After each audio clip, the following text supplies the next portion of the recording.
নমস্কার। আপনারা দেখছেন করকা করছে ইন্ডিয়া। কিছু সম্পর্ক থাকে যাদের শুরুটা হয় নিঃশব্দে, অথচ শেষটা হয়ে ওঠে ইতিহাসের সবচেয়ে বেদনাময় অধ্যায়। বাংলা চলচ্চিত্রের পর্দায় যাদের আমরা দেখেছি প্রেমের প্রতীক হয়ে উঠতে, তাদের বাস্তব জীবনের গল্পটা কিন্তু ছিল আরও জটিল, আরও গভীর।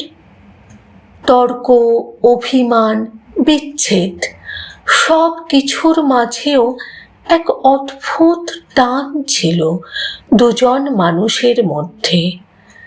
একজন ছিলেন মহানায়ক, অন্যজন তাঁর জীবনের সবচেয়ে আপন আশ্রয়। আজ আমরা ফিরে দেখব সেই সম্পর্কের অন্দরমহল, যেখানে আলো যেমন ছিল তেমনই ছিল দীর্ঘ ছায়া।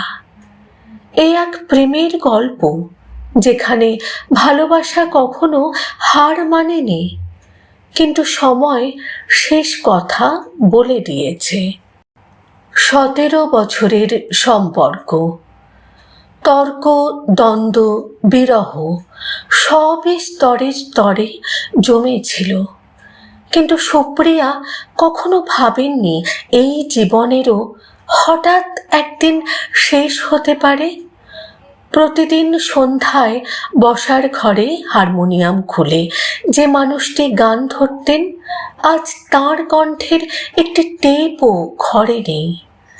যাকে পাগলের মতো ভালোবাসা যায়, যার প্রেমে মানুষ আত্মঘাতী হতেও দ্বিধা করে না, সেই মানুষটি একদিন নিঃশব্দে সব অভিমান বুকে নিয়ে চলে যাবে। তা সুপ্রিয়ার কাছে অবিশ্বাস্যই ছিল। সুপ্রিয়া বলেছিলেন, বাবির খুব অভিমান ছিল। আমাদের শেষ ঝগড়ার পর থেকে বারবার বলতো, বেনু তুমি আমায় তাড়িয়ে দিয়েছিলে, আজ ও সত্যিই চলে গেল। আমার আবার সেই ভয়টাই হচ্ছে, হয়তো অভিমান করেই চলে গেল। বেলভিউ নার্সিংহোম 3 নম্বর ময়রা স্ট্রিটের কাছেই, অথচ সেই সামান্য দূরত্বই যেন একদিন অসীম হয়ে গেল। সুপ্রিয়ার কণ্ঠে তখন এক গভীর হাহাকার। আমার জীবনে ওই নার্সিংহোমটা ভীষণ আনলাকি। 67-তে প্রথম স্ট্রোকের সময় আমি বাড়িতেই ওর সেবা করেছিলাম, নার্সদের সরিয়ে রেখে নিজেই সব করতাম। এবারে কিছুই করতে পারলাম না।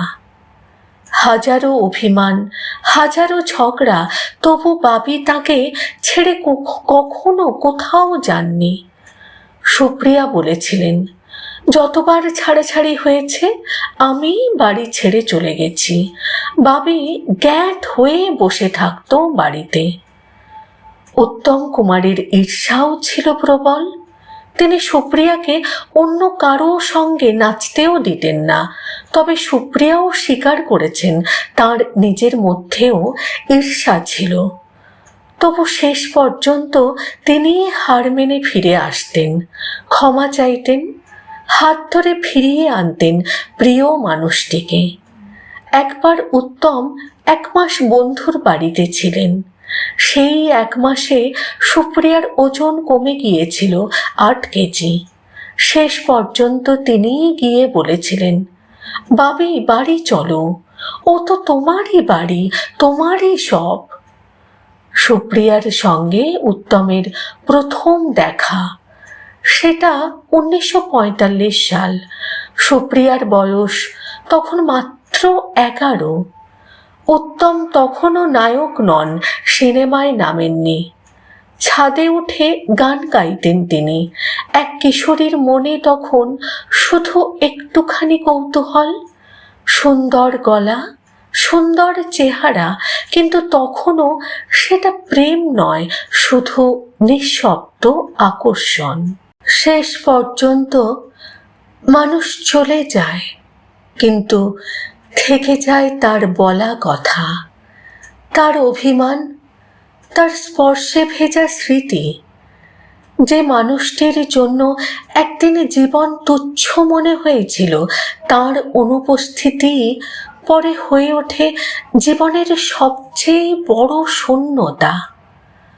উত্তম ও সুপ্রিয়ার সম্পর্ক তাই শুধু তারকাদের প্রেম কাহিনী নয়, এটা আমাদের চেনা এক মানবিক গল্প, যেখানে ভালোবাসা যেমন আছে তেমনই আছে ভুল বোঝাবুঝি, ঈর্ষা, ফিরে আসা, আর শেষ পর্যন্ত নিঃশব্দ বিদায়।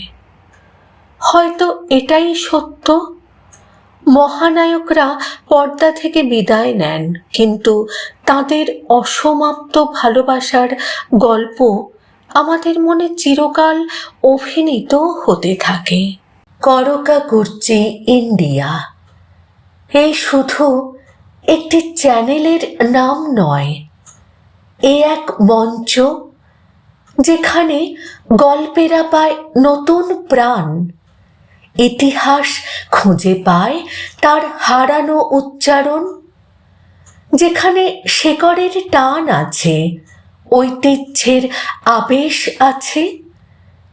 এই নামের মধ্যেই লুকিয়ে আছে এক আহ্বান, ভুলে যাওয়া অধ্যায়কে আবার উচ্চারণ করার আহ্বান।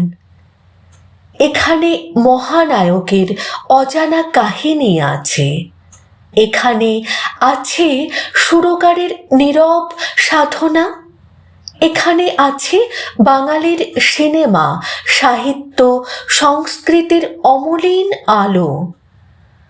করকা কুর্চি ইন্ডিয়া মানে শুধু তথ্য নয়, অনুভব, শুধু প্রতিবেদন নয়, উপস্থাপনার শিল্প। এ যেন এক ডিজিটাল নাট্যমঞ্চ, যেখানে অতীত ও বর্তমান হাত ধরে হাঁটে, আর দর্শক হয়ে ওঠেন ইতিহাসের সহযাত্রী। এখানে প্রতিটি ভিডিও একটি গল্প, প্রতিটি গল্প একটি স্মৃতি, আর প্রতিটি স্মৃতি আমাদের সাংস্কৃতিক উত্তরাধিকার। করকা কুর্চি ইন্ডিয়া, যেখানে কাহিনী নয়, ইতিহাস কথা বলে।